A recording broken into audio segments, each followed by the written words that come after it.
Amis joueurs, bonjour! Je suis ravi de vous retrouver pour une toute nouvelle vidéo sur Il était un jeu. Les jeux de pli, on le vend en poupe et ça tombe bien parce que je vais vous présenter un nouveau jeu de pli qui nous a été distribué directement dans la boîte aux lettres et que j'ai vraiment pris un grand plaisir à lire les règles, à les découvrir, à y jouer et donc je voulais forcément vous partager ça. C'est un nouveau jeu édité chez Studio H. Studio H, je vous le rappelle, c'est le studio qui était à l'origine de Oriflamme. Si vous ne connaissez pas le jeu, je vous laisse cliquer juste ici, c'est un super jeu. Et c'est tellement un super jeu qu'il a remporté l'année dernière l'excellent prix du jeu de l'année au Festival international du jeu de Cannes 2020. C'est un jeu qui, comme je vous le disais dans cette vidéo justement, c'est un jeu qui ne m'avait pas attiré au premier abord. On n'y avait même pas joué au festival parce que il m'attirait pas vraiment, surtout parce qu'il fallait jouer à partir de 3 jusqu'à 5. Donc oui, on n'y avait pas joué forcément et finalement on avait vraiment regretté une fois qu'on l'avait acheté, on l'a eu entre nos mains, on l'a testé. J'ai voulu absolument vous le présenter pour ne pas passer à côté de cette... pas un ovni ludique, mais c'était une mécanique de jeu qui était vraiment différente. En tout cas pour nous ici à la maison, c'était des jeux qu'on n'avait pas l'habitude de jouer. On l'a sorti une fois, on a dit c'est vraiment génial. On l'a sorti 2 fois, on a fait il y a quand même du potentiel. On a même acheté l'extension, on vous l'avait recommandé justement dans les petits jeux qu'on pouvait avoir pour offrir ou pour recevoir en cette fin d'année pour les fêtes de Noël de 2020. Et Shaman se revient un petit peu là-dessus parce que c'est un jeu qui moi m'attirait pas forcément, je l'ai vu tourner sur les réseaux et pourtant, j'ai vraiment eu envie de vous le présenter pour pas passer à côté. Et ce jeu, c'est... Shamans. Shamans, comme je vous le disais, c'est un jeu de 3 à 5 joueurs à partir de 10 ans pour des parties d'environ une quarantaine de minutes. Shamans, comme je vous le disais, c'est un jeu de pli, c'est-à-dire c'est un peu comme la belote, il va y avoir une sorte de guide ici, un joueur qui va jouer en premier, qui va dévoiler une carte et tout le monde va devoir suivre la même couleur ou pas. Et ça, on va le voir un petit peu dans les règles, c'est là que ça change vraiment tout. Mais là où ça va être un mélange un petit peu des mécaniques, c'est que dans Shamans, en plus d'être un jeu de pli, c'est aussi un jeu de rôle caché. C'est-à-dire qu'on va être soit les chamans, les gentils, soit les ombres, les méchants. Et le rôle, bien sûr, va être caché aux yeux des autres joueurs, et donc les objectifs vont être différents, la façon de marquer des points va être différente, et attention, c'est pas un jeu totalement coopératif, au contraire, c'est totalement compétitif. Il va falloir être meilleur que les autres, cacher son rôle mieux que les autres, ne pas se faire avoir, ne pas se faire débusquer, au contraire, tout faire pour faire croire qu'on est tel ou tel personnage et pouvoir profiter un petit peu de la situation, mais soyez patient, on va en discuter de tout ça pendant les règles et surtout pendant mon avis à la fin, toute fin de cette vidéo. Mais ce qui est encore plus génial, c'est que les rôles, ils seront pas définitifs pour toute la partie 40 minutes, c'est pour plusieurs manches de jeu où les rôles vont être distribués au hasard en début de partie, donc on va potentiellement pouvoir jouer un rôle différent et on pourra même, vous allez voir, échanger nos rôles pendant la partie. Si les chamans devront essayer de collaborer, mais sans savoir qui réellement est un chaman, vont devoir collaborer ensemble pour se protéger des ombres et maintenir le monde en harmonie, attention aux ombres qui, elles, vont pouvoir profiter un petit peu de chacun de nos faux pas pour faire avancer le chaos jusqu'à la prochaine lune. Shaman, c'est un jeu d'ambiance vraiment coup de cœur de ce début d'année 2021, je voulais vous en parler, et bien c'est justement ce qu'on va faire, donc je vous laisse vous installer confortablement pour profiter des règles détaillées de ce jeu, et puis la conclusion avec mon avis personnel sur le jeu, tout ce que ça peut amener et pourquoi je l'adore. A tout de suite, c'est parti!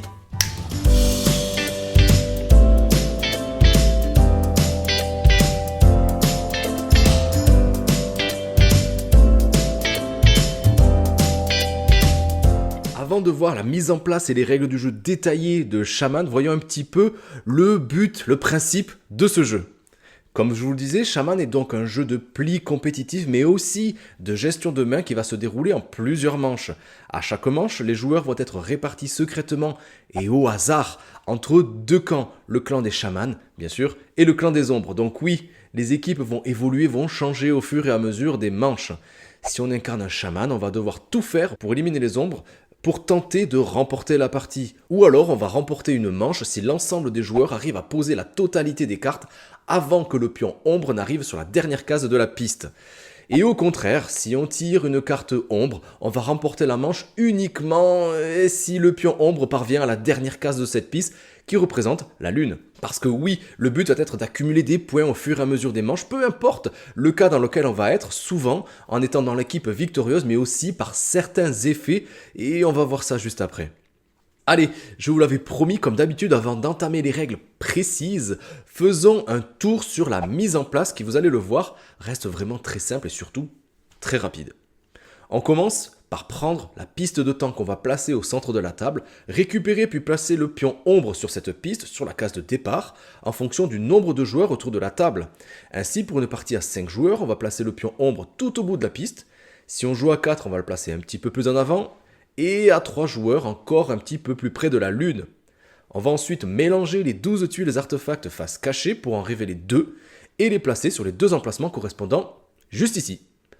On va maintenant prendre cette tuile, la tuile Eclipse, qui comporte, comme on peut le voir ici, 2 faces, pour venir la mélanger aux 10 tuiles artefacts restantes, sans les regarder, pour finalement placer cette pile face cachée juste à côté des 2 tuiles artefacts qu'on vient juste de déposer.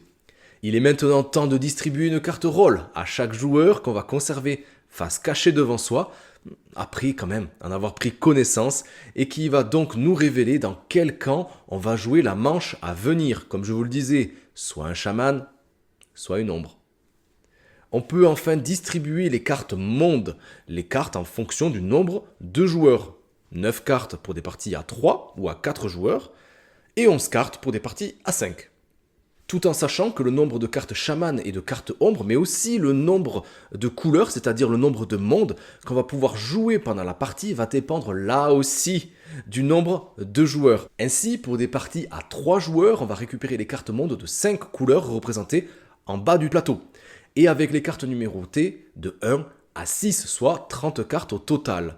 On va y ajouter le monde marron situé au-dessus du plateau cette fois-ci pour des parties à 4, là aussi numéroté de 1 à 6, soit 36 cartes au total. Et pour des parties à 5 joueurs, on va y ajouter le monde rouge, c'est-à-dire que l'ensemble des mondes vont être joués avec l'ensemble des 8 cartes par monde, soit au final 56 cartes. À 3 joueurs, il y aura donc 2 chamans et 1 ou une ombre. À 4 joueurs, il y aura un chaman de plus, mais pas d'ombre supplémentaire. Et pour une partie à 5, on va distribuer l'ensemble des cartes rôle, c'est-à-dire qu'il y aura autour de la table 3 chamans et 2 ombres. On peut remettre le marqueur de premier joueur au joueur le plus âgé. Ce sera lui le premier guide pour la manche à venir. Chaque tour de jeu va être joué avec un pli. Le guide va choisir et placer une carte de sa main face visible devant lui. Elle va indiquer la destination pour ce tour, c'est-à-dire le monde que les chamans vont tenter de protéger. Ensuite, dans le sens horaire, tous les joueurs vont successivement devoir jouer eux aussi une carte de leur main, avec donc 2 possibilités. Soit la carte correspond bien à la destination, c'est-à-dire au monde de la même couleur, et alors il va pouvoir la poser bien visible là aussi devant lui, et elle va être résolue quand tous les joueurs auront joué une carte. Soit la carte ne correspond pas à la destination, c'est-à-dire qu'il aura joué une carte avec un monde d'une couleur différente, et alors on va avancer immédiatement, je le répète bien, immédiatement le pion ombre d'une case sur la piste. Et si le pion ombre, comme je vous le disais, atteint la lune tout au bout de la piste avec le symbole des ombres, comme on peut le voir juste ici, alors les ombres vont remporter immédiatement la manche. Mais si ce n'est pas le cas, il va placer la carte qu'il vient de jouer en face du monde correspondant. Et si toutes les cartes mondes sont désormais placées, c'est-à-dire si on arrive à avoir un monde composé de 6 cartes pour des parties à 3 ou 4 joueurs et de 8 cartes pour des parties à 5 joueurs, le joueur qui vient tout juste de poser cette carte va alors devoir immédiatement réaliser le rituel de ce monde. Et ces rituels vont être différents selon le symbole qui sera indiqué dans la couleur de ce monde. Mais on va voir ça un tout petit peu après. Mais notez bien ceci. Alors que dans la plupart des jeux de pli, on ne pourra jouer une carte de couleur différente à la seule condition de ne pas pouvoir jouer la carte, en tout cas de ne pas avoir la carte de la couleur choisie pour ce tour dans sa main, ici, aucune contrainte. N'importe quelle carte pourra être jouée à n'importe quel moment, que l'on soit chaman ou qu'on soit une ombre. Maintenant que tous les joueurs ont posé chacun une carte, on va vérifier parmi les joueurs qui auront joué une carte monde de la couleur de la destination indiquée par ce fameux guide. Celui qui a posé la carte de la plus petite valeur et celui au contraire qui aura joué et posé la carte avec la plus grande valeur. Et on va commencer avec le joueur qui aura joué la carte de la plus petite valeur de la couleur demandée. Et celui-ci va gagner une tuile artefact au choix parmi les deux qu'on avait révélées, ou bien celle se situant au sommet de la pile, et auquel cas il pourra, s'il le souhaite, la conserver face cachée, sauf s'il s'agit du masque de vérité. En effet, cet artefact devra toujours être révélé quand il est activé, c'est-à-dire qu'on va devoir dévoiler immédiatement sa carte rôle. Lorsqu'un emplacement artefact devient vide, on va tout simplement placer une nouvelle tuile face visible à sa place. Et rappelez-vous, on avait placé une tuile éclipse parmi les artefacts cachés. Eh bien, si on doit la révéler, il faudra alors immédiatement appliquer son effet. C'est-à-dire que chaque joueur va devoir donner une carte de sa main à son voisin de gauche ou de droite, selon le sens de la flèche qui sera indiquée sur cette tuile. Voyons maintenant un petit peu les effets des autres artefacts qu'on pourrait rencontrer pendant la partie. On pourrait tomber sur le portail et qui va permettre à son détenteur de faire avancer ou de faire reculer le pion ombre à sa guise d'une case sur la piste. Comme tous les artefacts, on va pouvoir conserver cette tuile devant soi, face cachée, pour la révéler à n'importe quel moment pendant la manche, y compris aussi avant d'être juste éliminé ou même avant que le pion ombre n'atteigne la lune. On avait parlé du masque de vérité, comme on l'a vu tout à l'heure, qui va nous obliger à révéler notre identité et donc aussi notre rôle. On a aussi l'éclat de lune, qui va permettre de gagner 2 points de victoire si un joueur possède au moins 2 exemplaires et qui n'a pas été éliminé. Car oui, on va aussi pouvoir éliminer d'autres joueurs grâce à la dague rituelle lorsqu'on aura décidé de dévoiler cette tuile en notre possession et qu'on va réaliser un rituel de neutralisation, c'est-à-dire si on arrive à compléter le monde vert, noir, orange ou rouge. Autrement dit, si on arrive à placer et à compléter un de ces mondes avec l'ensemble des cartes de sa couleur.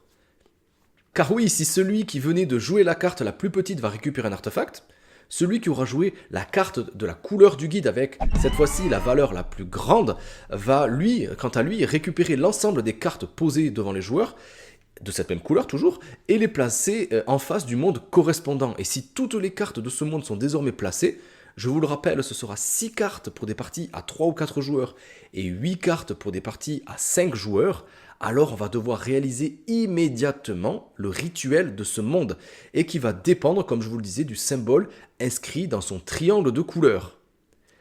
Ainsi, comme on vient juste de le dire, avec le rituel de neutralisation, si le joueur qui vient de compléter le monde possède aussi une dague rituelle, c'est-à-dire l'artefact correspondant, et que celle-ci était face visible, alors il devra obligatoirement s'en défausser et éliminer un autre joueur de son choix. Et dans le cas où il posséderait aussi une dague rituelle, mais cette fois-ci face cachée devant lui, c'est-à-dire, comme je vous le rappelle, si vous n'avez pas trop suivi, qu'il avait récupéré au sommet de la pile des artefacts et qu'il a décidé de la conserver, de la garder secrète, il pourra décider cette fois-ci de ne pas le révéler pour l'utiliser plus tard. Et si le joueur ne possède tout simplement pas de dague rituelle ou décide de ne pas le révéler, alors ce rituel n'aura aucun effet. On pourra effectuer aussi un rituel de stabilisation et le joueur devra faire reculer le pion ombre de 2 cases sur la piste ou bien prendre une tuile artefact à son choix, à sa guise, comme tout à l'heure, soit une des 2 révélées ou bien celle du sommet de la pile au hasard. Avec le rituel de permutation, le joueur va échanger sa carte rôle avec un autre joueur. Les 2 joueurs peuvent alors immédiatement regarder leur nouvelle carte rôle. Et oui, voilà, comme ça vous le voyez, il est donc ainsi possible aussi de changer de rôle même en cours de partie. Et enfin, le dernier rituel qu'on pourra accomplir sera le rituel d'illumination, et avec lequel le joueur qui complétera ce monde prendra un point de victoire de la réserve et qui sera définitivement acquis pour la partie. Comme on vient de le voir, on va ainsi pouvoir effectuer des éliminations, ce qui va forcément révéler la carte rôle du joueur qu'on vient d'éliminer. Et si le joueur éliminé était un chaman, alors le pion ombre va être avancé d'une case pour chaque carte que le joueur a encore en sa possession. Ceci va évidemment pouvoir mener à une victoire des ombres en cas de main très importante. Ces cartes seront simplement mises de côté, ne seront pas posées, attention, ce qui signifie que oui, certains mondes ne seront donc jamais complétés dans cette configuration. Mais si le joueur éliminé était une ombre, les chamans remportent alors immédiatement la manche s'il s'agissait de la dernière ombre en jeu. Si ce n'était pas le cas, et donc si Vous avez là aussi bien suivi, on ne pourra rencontrer cette configuration uniquement lors de parties à 5 joueurs. On va révéler les cartes de ce joueur qu'on vient d'éliminer, qu'il avait en sa possession, puis les placer sur le plateau aux emplacements correspondants de chacun des mondes. Ceci va évidemment pouvoir déclencher une réaction en chaîne si toutes les cartes d'un ou plusieurs mondes sont ainsi placées. Et lorsque cela va se produire, le joueur qui vient tout juste d'éliminer l'ombre, va résoudre les effets de chacun des rituels dans l'ordre de son choix. On vient donc de voir ce qu'il se passe pour le joueur qui aura joué la carte la plus petite et pour celui qui aura joué la plus grande, mais aussi de ce qui va se passer en cas d'élimination de joueurs. Mais que se passerait-il si un joueur est le seul à avoir joué une carte de sa destination ? Eh bien, il va tout simplement tout faire, c'est-à-dire qu'il sera à la fois celui qui aura posé la plus petite et celui qui aura posé la carte de la plus grande valeur. Et on va continuer ainsi, pli après pli, jusqu'à qu'une des 3 configurations suivantes finisse par arriver. 1. Soit les joueurs n'ont plus aucune carte en main, alors les chamans ont réussi à protéger le monde des esprits et remportent la manche, et chaque chaman encore en vie va gagner 2 points de victoire. Soit, comme on l'a vu tout à l'heure, la dernière ombre est éliminée, alors les chamans ont là aussi réussi la manche en démasquant toutes les ombres et remportent la manche là aussi avec chacun 2 points de victoire pour chaque chaman qui sera encore debout. Et enfin, la 3e configuration sera évidemment si le pion ombre atteint le dernier emplacement de la piste, c'est-à-dire qu'il arrive à la lune. Et alors, les ombres parviennent finalement à corrompre le monde des esprits et remportent alors la manche. Et chaque joueur qui aura incarné une ombre, qui à la fin de la partie, va gagner non plus 2 mais 3 points de victoire, sauf s'il avait été éliminé. Et ce sera là la seule façon pour les joueurs qui jouent les ombres de gagner des points. Car même s'ils arrivaient à éliminer l'ensemble des chamans en jeu, il faudra absolument que le pion ombre atteigne la lune à la fin de la manche. Et si au moins un joueur totalise au moins 8 points de victoire, on va regarder un petit peu les points de tous les joueurs et c'est celui qui aura le plus de points de victoire qui va remporter la partie. Sinon, on va redistribuer les rôles, redistribuer également les cartes monde et c'est parti pour une nouvelle manche. Bon, soyons honnêtes. Studio H a vraiment fait très très fort avec Shamans. Tout comme leur précédent jeu primé, donc comme je vous le disais en introduction avec Oriflamme, il m'attirait pas, j'y ai joué, j'ai franchement regretté de ne pas l'avoir eu plus tôt, et bien là, ça m'a fait exactement la même sensation, c'est-à-dire que le visuel au début m'attirait pas, au final j'ai eu la boîte, c'est juste un truc de fou, avec ce rouge un peu pourpre et ce dégradé de bleu brillant qu'on peut retrouver dans les gravures là, hop, on les voit un petit peu ici là, c'était vraiment très très attrayant finalement, je sais pas pourquoi, j'ai pas eu envie d'avoir cette boîte entre les mains, et puis finalement la mécanique de jeu, le mélange des genres, entre le jeu de pli, le jeu de rôle et surtout qu'on va pas être influencé par juste la carte que le guide va poser, mais on aura le choix de suivre ou pas, au risque de se faire débusquer ou pas, justement, de jouer un petit peu sur son rôle caché.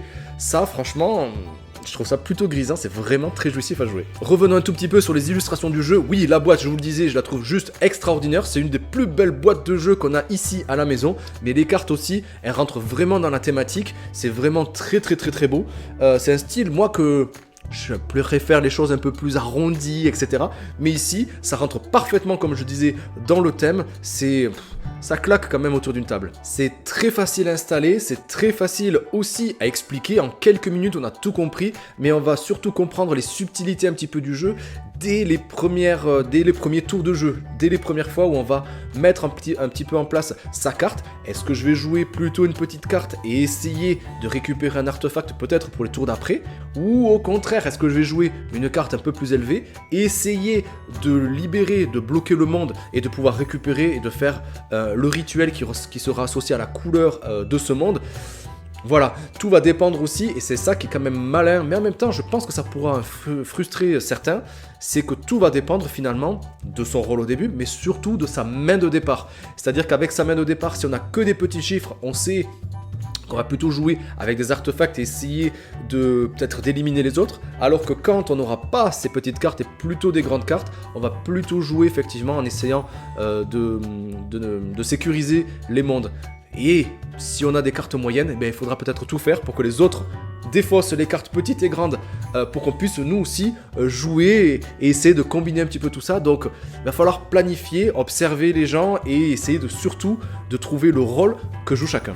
Ouais, quand on le dit comme ça peut être un petit peu complexe, mais franchement, honnêtement, c'est vraiment très très simple, c'est assez subtil, mais en même temps, il y a un petit peu de chaos et il y a une certaine aussi légèreté, même si la thématique, elle ne le laisse pas apparaître de premier abord, ça reste quand même un jeu plutôt léger et facile à mettre en place entre copains, entre amis. Et ce qui est vraiment trop chouette, c'est que justement, comme je vous le disais, on va pas être obligé de suivre le guide, de suivre la couleur de départ. Donc si on veut profiter de cette fourberie pour essayer de mettre une carte d'une couleur différente, tout le monde va croire, ah ben ouais, t'es une ombre, tu fais avancer le pion lune, etc. Mais peut-être pas, peut-être tout simplement que je n'avais pas cette couleur-là, que j'étais moi-même un chaman, que je n'avais pas cette couleur à jouer, et donc les autres vont croire que je suis une ombre, mais finalement pas. Donc je vais peut-être essayer tout faire pour essayer de me rattraper, d'essayer d'éliminer quelqu'un qui serait suspicieux et qui tenterait de me débusquer, etc. Bref, il y a ce côté chaos, comme je vous disais, et franchement, ça marche très bien. Mais là où ça marcherait encore mieux, c'est vraiment à 5. Je pense que c'est vraiment la configuration qui est idéale pour ce jeu. On n'a pas pu y jouer dans cette configuration-là à cause, encore une fois, du Covid, malheureusement. Mais dans cette configuration-là, oui, il y aura 3 chamans, mais il y aura aussi, surtout, 2 ombres. Donc il va y avoir 2 équipes. On va devoir être suspicieux sur un petit peu tout le monde et pas seulement sur une seule ombre. L'ombre, celui qui aura le rôle de l'ombre, va chercher son compatriote un petit peu, mais sans forcément forcer le trait aussi. Donc c'est vraiment dans cette configuration-là que ça va être vraiment très plaisant. Et on a vraiment hâte de pouvoir le sortir à au moins 5 joueurs. Je le redis, je le répète, en toute honnêteté, je m'y attendais pas et je l'ai vraiment apprécié. La lecture des règles est top. À 3 joueurs, c'est déjà très bien. À 4 et à 5, ça sera encore mieux. Voilà, j'étais ravi de vous présenter un nouveau jeu qui m'a fait vraiment sensation, on va dire, en ce début d'année. Donc c'est pour ça que j'ai voulu le partager avec vous. Si ça vous a plu, les pouces, ça fait toujours plaisir, ça me fait plaisir, ça fait plaisir à Hello, même si elle m'accompagne pas, elle est derrière, elle continue d'écrire et d'avoir des idées, parce qu'on a plein d'idées à vous proposer très prochainement sur la chaîne, ne serait-ce que peut-être un nouveau logo, une nouvelle intro, un nouveau studio. Je vous en dis pas plus, on verra ça dans les semaines à venir. En tout cas, ça va vite arriver. Il nous tarde, j'espère que vous aussi. Donc n'hésitez pas à me dire tout ça dans les commentaires, nous dire ce que vous en avez pensé. Lancez-nous des commentaires comme toujours très sympas, je vous répondrai le plus rapidement possible. Les réseaux, Insta, c'est là aussi pour ça, pour partager encore un maximum cette passion du jeu de société. Vous êtes de plus en plus nombreux ici sur Insta, on est plus de 1800 actuellement, là, au moment où je vous parle, et plus de 2200 sur YouTube. C'est juste un truc de dingue, merci à vous, ça fait vraiment très plaisir et ça m'encourage bien sûr à poursuivre ces efforts et à poursuivre de partager cette passion du jeu de société. Je vous laisse, comme toujours, avec un catalogue de vidéos, des vidéos que je viens de poster tout récemment. N'hésitez pas à aller voir ça. Et moi je vous dis comme toujours à très vite sur Il était un jeu. Ciao les amis!